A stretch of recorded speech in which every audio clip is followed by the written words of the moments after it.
പഹൽഗാം ഭീകരാക്രമണത്തിന് പിന്നാലെ സംഘർഷഭരിതമായി രാജ്യാതിർത്തി. പാക് പ്രകോപനങ്ങളിൽ ഇന്ത്യൻ സേന തിരിച്ചടി തുടരുന്നു. അതേസമയം സുരക്ഷാ വീഴ്ചയുണ്ടെന്ന ആരോപണം ശക്തമായിരിക്കെ ദേശീയ സുരക്ഷാ ഉപദേശക സമിതിയെ പുനഃസംഘടിപ്പിച്ചു. ഭീകരാക്രമണത്തിന്റെ പശ്ചാത്തലത്തിൽ സുരക്ഷ സംബന്ധിച്ച വിലയിരുത്തലുകളും പ്രതിരോധ നടപടികളും ഇന്ന് ചേർന്ന മന്ത്രിസഭാ യോഗത്തിലും ചർച്ചയായിട്ടുണ്ട്. സ്വാതി സന്തോഷുണ്ട്. സ്വാതി, സമഗ്രവിവരങ്ങൾ. ആതിര, പെഹൽഗാം ഭീകരാക്രമണത്തിന്റെ പശ്ചാത്തലത്തിൽ ഇന്ന് രാജ്യതലസ്ഥാനത്ത് നിർണായക യോഗങ്ങളാണ് നടന്നത്.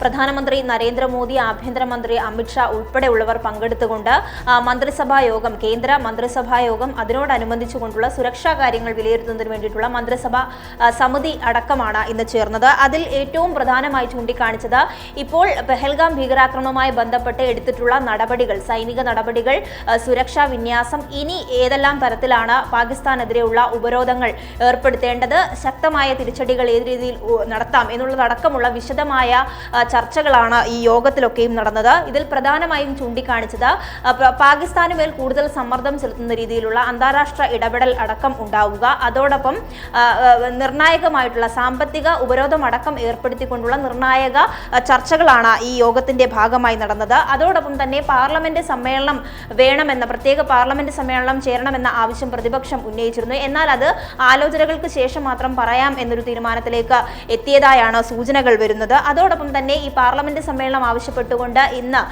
CPM-ന്റെ MP ആയിട്ടുള്ള K. രാധാകൃഷ്ണൻ കൂടി ലോക്സഭാ സ്പീക്കർക്ക് കത്തയക്കുന്ന സാഹചര്യമുണ്ട്.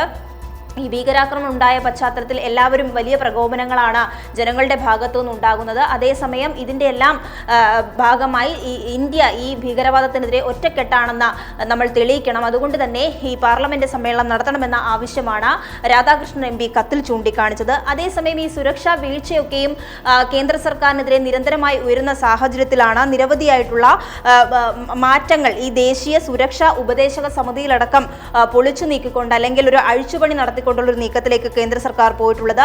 സമിതിയുടെ തലവനായി മുൻ റോ മേധാവിയായിട്ടുള്ള അലോക് ജോഷിയെ നിയമിക്കുന്ന സാഹചര്യമുണ്ടായി. അതോടൊപ്പം 6 അംഗങ്ങളെ കൂടി സമിതിയിൽ പുതുതായി ഉൾപ്പെടുത്തിയിട്ടുണ്ട്. അതിനിടയിലാണ് നിരവധിയായിട്ടുള്ള പ്രകോപനങ്ങൾ പാകിസ്ഥാന്റെ ഭാഗത്തു നിന്ന് അതിർത്തി മേഖലകളിൽ ഉണ്ടാകുന്നത്. ഇതിനെതിരേക്കും കനത്ത സ്വാതി സന്തോഷാണ് സമഗ്ര വിവരങ്ങൾ നൽകിയത്.